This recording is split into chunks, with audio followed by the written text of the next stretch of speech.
Homemade garam masala ಮಾಡ್ತಾಯಿದ್ದೆ, ಅದಕ್ಕೋಸ್ಕರ ಕಸ್ತೂರಿ ಮೇಥಿ.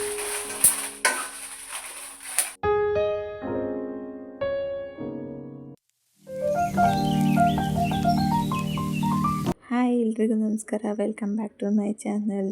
ನಾನು ಇವತ್ತು 2 ಡೇಸ್ ವ್ಲಾಗ್ನ ಹಾಕ್ತಾಯಿದ್ದೀನಿ. ನಾನಿವತ್ತು ಎಲ್ಲೂ ಸ್ಕಿಪ್ ಮಾಡ್ದಲೇ ನೋಡಿ ಹೋಮ್ ಮೇಡ್ ಗರಂ ಮಸಾಲ ಮಾಡೋದು ತೋರಿಸಿದ್ದೀನಿ.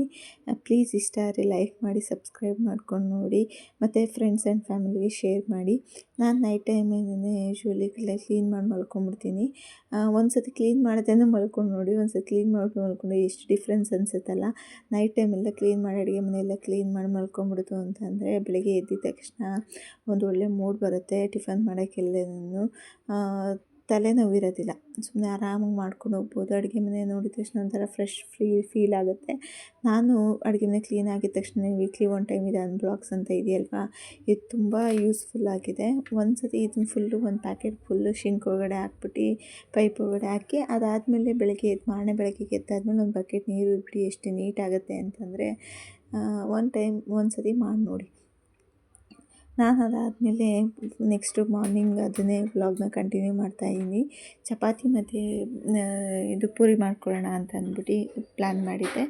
ಅದಾದಮೇಲೆ ಈ ಮೊಳಕೆ ಕಟ್ಟಿರೋಂಥ ಹೆಸ್ರು ಕಾಳಲ್ಲಿ ಗೊಜ್ಜು ಮಾಡಿಬಿಡೋಣ, ಬೇಗ ಆಗುತ್ತೆ ಅಂತ ಹೇಳ್ಬಿಟ್ಟು ಗೊಜ್ಜು ಮಾಡ್ಕೊತಾ ಇದ್ದೆ.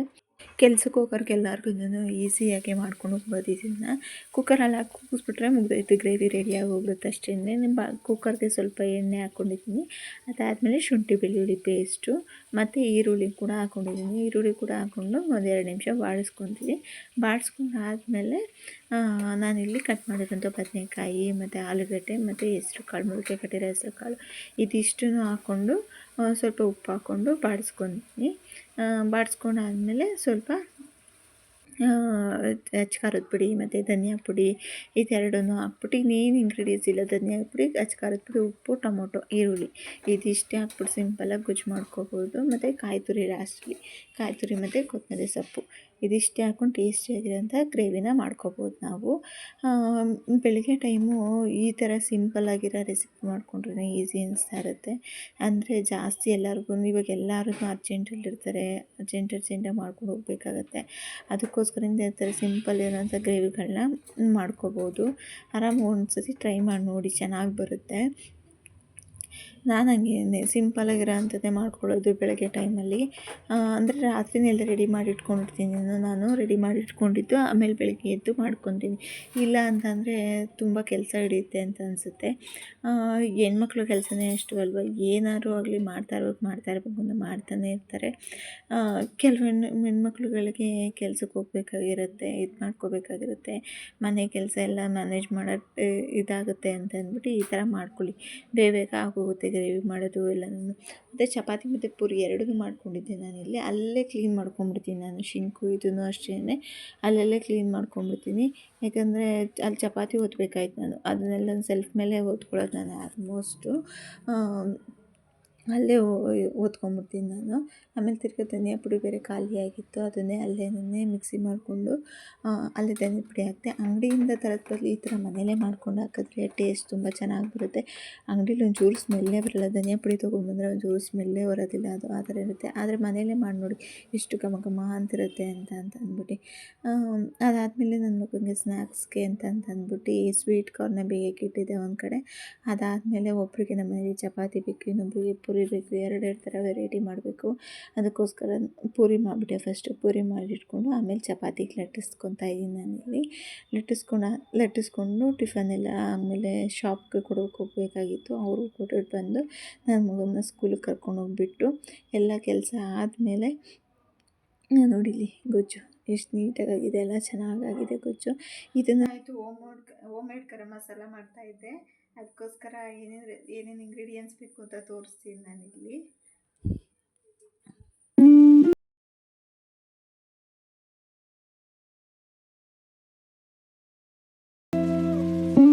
ಹೋಮ್ ಮೇಡ್ ಗರಂ ಮಸಾಲ ಮಾಡ್ತಾಯಿದ್ದೆ, ಅದಕ್ಕೋಸ್ಕರ ಕಸ್ತೂರಿ ಮೇಥಿ ತೊಗೊಂಡಿದ್ದೀನಿ ನಾನಿಲ್ಲಿ.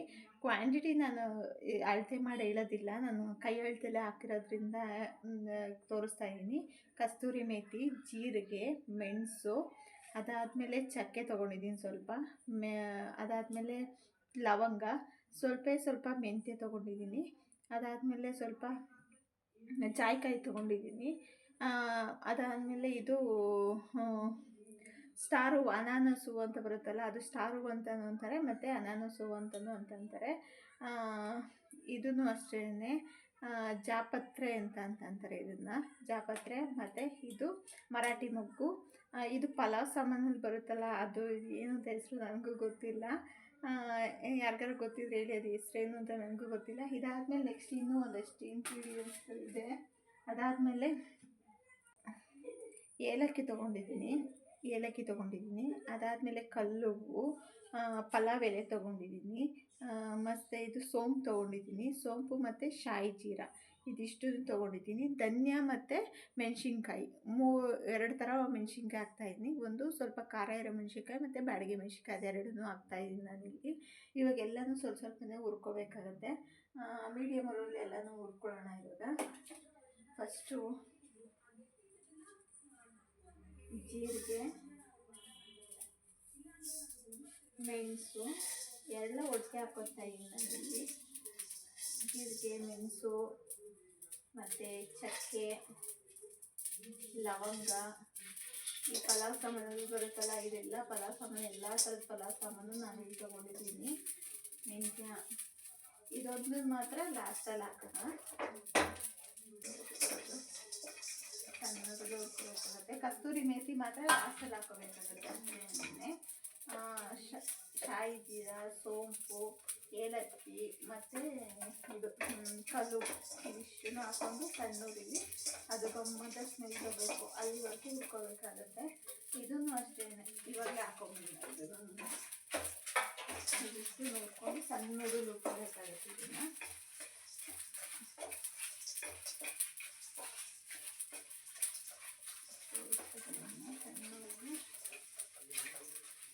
ಮತ್ತು ಕಪ್ಪುದು ಏಲಕ್ಕಿ ಬರುತ್ತಲ್ವ, ಅದನ್ನು ಕೂಡ ಹಾಕ್ಬೋದು. ಇಲ್ಲಿ ನಾನು ಕಪ್ಪು ಏಲಕ್ಕಿ ಇಲ್ಲ ಅಂತ ಹೇಳ್ಬಿಟ್ಟು ಕಪ್ಪು ಏಲಕ್ಕಿ ಹಾಕ್ತಿಲ್ಲ, ಅದನ್ನು ಬೇಕಾದ್ರೆ ಹಾಕ್ಬೋದು, ಇಲ್ಲ ಮಾಮೂಲಿ ಏಲಕ್ಕಿನೂ ಕೂಡ ಹಾಕ್ಬೋದು. ಎರಡರಲ್ಲೂ ಒಂದು ಹಾಕ್ಕೊಂಡಿದ್ದೀನಿ ನಾನಿಲ್ಲಿ.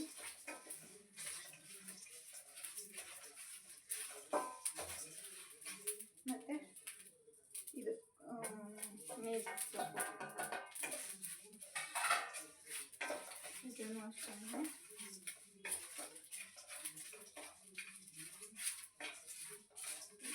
ಯಾವುದನ್ನು ಕಪ್ಪೋಗಿ ಮಾಡ್ಕೊಳ್ಳೋದು, ಸ್ವಲ್ಪ ಅದು ಫ್ರೆಶ್ ಆಗೋವರೆಗೂ ಹುರ್ಕೊಳ್ಳೋದನ್ನ. ಈಗ ಗಮ್ಮತ್ತ ಸ್ಮೆಲ್ ಬರ್ತಾ ಇದೆ. ಇವಾಗ ಗಮ್ಮತ್ತ ಸ್ಮೆಲ್ ಬರೋವರೆಗೂ ಹುರ್ಕೊಳ್ಳಿ. ಇದನ್ನು ಹುರ್ಕೊಂಡಾದ್ಮೇಲೆ ಒಂದು ಪ್ಲೇಟ್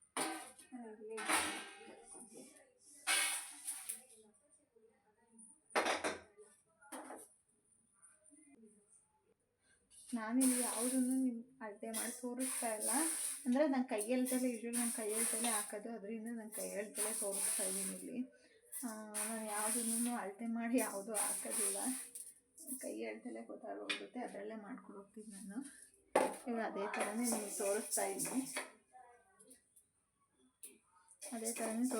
ನಿಮ್ಮಲ್ಲಿ. ಇದನ್ನು ಅಷ್ಟೇ ಗಮ್ ಅಂತ ಸ್ಮೆಲ್ ಬರೋವರೆಗೂ ಹುರ್ಕೋಬೇಕಾಗುತ್ತೆ ಇದನ್ನು.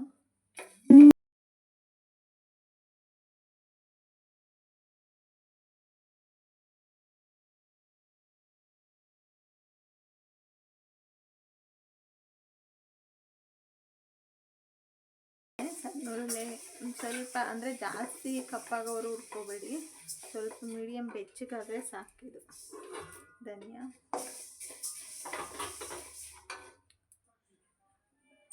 ಇವಾಗ ಅದಕ್ಕೆ ಶಿಫ್ಟ್ ಮಾಡ್ಕೊಂಡ್ಬಿಡ್ತೀನಿ.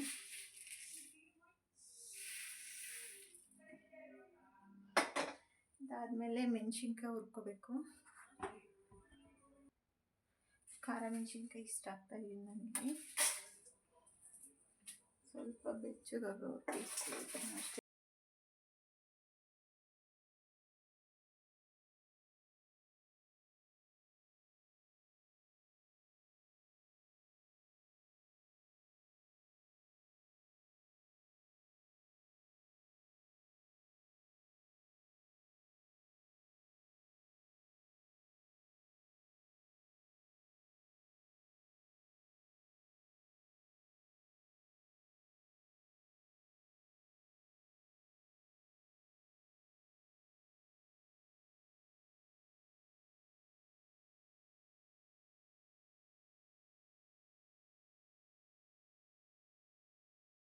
ಮೆಣಸಿನ್ಕಾಯಿ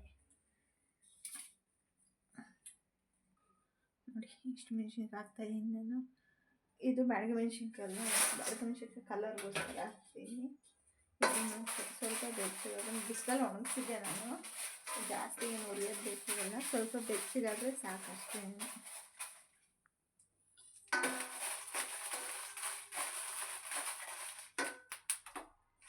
ನೀವು ಇದ್ರ ಜೊತೆಗೆ ಸ್ವಲ್ಪ ಗುಂಡು ಮೆಣ್ಸಿನ್ಕಾಯಿ ಬರುತ್ತಲ್ಲ, ಒಗ್ಗರಣೆಗೆಲ್ಲ ಹಾಕ್ತಾರಲ್ವ, ಆ ಮೆಣ್ಸಿನ್ಕಾಯಿನೂ ಹಾಕ್ಕೋಬೋದು. ನಾನಿಲ್ಲಿ ಸಿಕ್ಕಿಲ್ಲ ಅಂತ ಹೇಳ್ಬಿಟ್ಟು ಅದನ್ನು ಸ್ಕಿಪ್ ಮಾಡಿದ್ದೀನಿ. ಅದನ್ನು ಕೂಡ ಹಾಕ್ಕೊಂಡ್ರೆ ಟೇಸ್ಟ್ ಚೆನ್ನಾಗಿ ಬರುತ್ತೆ. ಇದಿಷ್ಟನ್ನು ಮಿಕ್ಸ್ ಮಾಡಿ ಇಟ್ಕೊಂಡಿದ್ದೀನಿ ನಾನಿಲ್ಲಿ. ಸ್ವಲ್ಪ ಅರಿಶಿನ ಪುಡಿ ಕೂಡ ಹಾಕ್ಕೊಂಡಿದ್ದೀನಿ ನಾನಿಲ್ಲಿ. ಅರಿಶಿನ ಹಾಕ್ಕೊಂಡು ಇದಿಷ್ಟನ್ನು ಸ್ವಲ್ಪ ಉಪ್ಪು ಹಾಕ್ಕೊಂಡು ರುಬ್ಬಿಟ್ರೆ ಗೊತ್ತಾ, ನುಣ್ಣಗಾಗುತ್ತೆ ಪೌಡ್ರು. ಎಲ್ಲ ತರಿ ಸಿಗಲ್ಲ ನಿಮಗೆ, ನುಣ್ಣಗಾಗುತ್ತೆ ಪೌಡ್ರು. ಅದಕ್ಕೋಸ್ಕರ ಸ್ವಲ್ಪ ಉಪ್ಪು ಹಾಕ್ಕೊಂಡು ರುಬ್ತೀನಿ ನಾನು ಇದಕ್ಕೆ.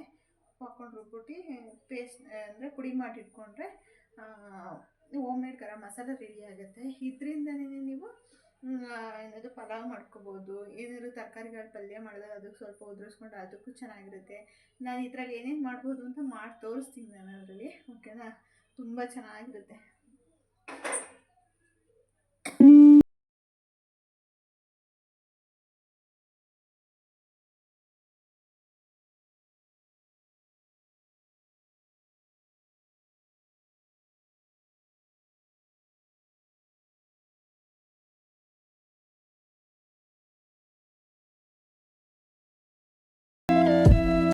ನೋಡಿ ರೆಡಿಯಾಗಿದೆ. ನಾನು ಎರಡೆರಡು ಸತಿ ರುಬ್ಕೊಂಡು ಸಣ್ಣ ಜಾರಲ್ಲಿ ರುಬ್ಕೊಂಡಿದ್ದೀನಿ. ನಾನಿಲ್ಲಿ ಫುಲ್ಲು ನುಣ್ಣಗಾಗೋವರೆಗೂ ರುಬ್ಕೊಂಡಿದ್ದೀನಿ. ಅದಾದಮೇಲೆ ಸ್ವಲ್ಪ ಉಪ್ಪು ಆ್ಯಡ್ ಮಾಡಿಕೊಂಡು ಇದಕ್ಕೆ ನೀಟಾಗಿ ಮಿಕ್ಸ್ ಮಾಡ್ಕೊತಾ ಇದ್ದೀನಿ. ನಾನಿಲ್ಲಿ ಮಿಕ್ಸ್ ಮಾಡ್ಕೊಂಡು, ಇದು ಆ್ಯಕ್ಚುಲಿ ನಮ್ಮ ಅಣ್ಣನ ರೆಸಿಪಿ. ಇದು ನಾನು ನಿಮ್ಗೆ ಮಾಡಿ ತೋರಿಸ್ತಾ ಇದ್ದೀನಿ. ನಮ್ಮ ಅಣ್ಣ ತುಂಬ ಚೆನ್ನಾಗಿ ಮಾಡ್ತಾರೆ ಈ ಗರಂ ಮಸಾಲೆನ. ನಾನು ನಮ್ಮ ಅಣ್ಣನ ಮನೆಗೆ ಹೋದಾಗ ಇಲ್ಲ ಊರಿಗೆ ಹೋದಾಗ ಯಾವಾಗಾದ್ರೂ ನಾನು ಅಣ್ಣನ ಕೈಲೂ ಅಡುಗೆ ಮಾಡಿ ತೋರಿಸ್ತೀನಿ ನಾನು ಇದನ್ನು. ನಮ್ಮ ಅಣ್ಣ ಸೂಪರಾಗಿ ಒಳ್ಳೆ ಕುಕ್ ಅಂತಲೇ ಹೇಳ್ಬೋದು. ಸೂಪರಾಗಿ ಚೆನ್ನಾಗಿ ಅಡುಗೆ ಮಾಡ್ತಾರೆ ನಮ್ಮ ಅಣ್ಣನೂ. ಈ ಥರ ನೀಟಾಗೆಲ್ಲ ಮಿಕ್ಸ್ ಮಾಡಿಕೊಂಡು ಈ ಥರ ನೀಟಾಗಿ ಎಲ್ಲನೂ ಏರ್ಟೈಟ್ ಕಂಟೈನರ್ ಬಾಕ್ಸಲ್ಲಿ ಹಾಕಿಟ್ಕೊಂಡ್ರೆ home made garam masala ready ಆಗುತ್ತೆ. ಇದರಲ್ಲಿ ಒಂದು ಸತಿ ಪಲಾವ್ನ ಮಾಡಿ ನೋಡಿ, ಎಷ್ಟು ತಿಂತಾಯಿದ್ರು ಹೊಟ್ಟೆನೂ ತುಂಬೋದಿಲ್ಲ, ಅಷ್ಟು ಚೆನ್ನಾಗಿರುತ್ತೆ ಇದರಲ್ಲಿ ಪಲಾವ್ ಮಾಡೋದು. ನಾನು ನೆಕ್ಸ್ಟು ವ್ಲಾಗಲ್ಲಿ ಅದನ್ನು ಆ ಪಲಾವ್ ಮಾಡಿದೆ, ಅದನ್ನ ರೆಸಿಪಿನ ನಿಮ್ಗೆ ಹಾಕ್ತೀನಿ. ತುಂಬ ಚೆನ್ನಾಗಿ ಬಂದಿತ್ತು ಪಲಾವು. ಎಷ್ಟು ಚೆನ್ನಾಗಿ ಅಂದರೆ ಬಾಯಲ್ಲಿ ನೀರು ಬರ್ತಾಯಿತ್ತು, ಅಷ್ಟು ಚೆನ್ನಾಗಿ ಬಂದಿತ್ತು ಪಲಾವು. ಈ ಥರ ಬಾಕ್ಸಲ್ಲಿ ರೆಡಿ ಮಾಡಿ ಹಾಕಿಟ್ಕೊಂಡ್ರೆ ಎಷ್ಟೊಂದು ದಿನ ಬರುತ್ತಿದ್ದು, ನಂಗೆ ಆಲ್ಮೋಸ್ಟ್ 1 ತಿಂಗಳವರೆಗೂ ಬರುತ್ತಿದ್ದು. ಪ್ಲೀಸ್ ಇಷ್ಟ ಆದರೆ ಲೈಕ್ ಮಾಡಿ, ಸಬ್ಸ್ಕ್ರೈಬ್ ಮಾಡ್ಕೊಂಡು ಫ್ರೆಂಡ್ಸ್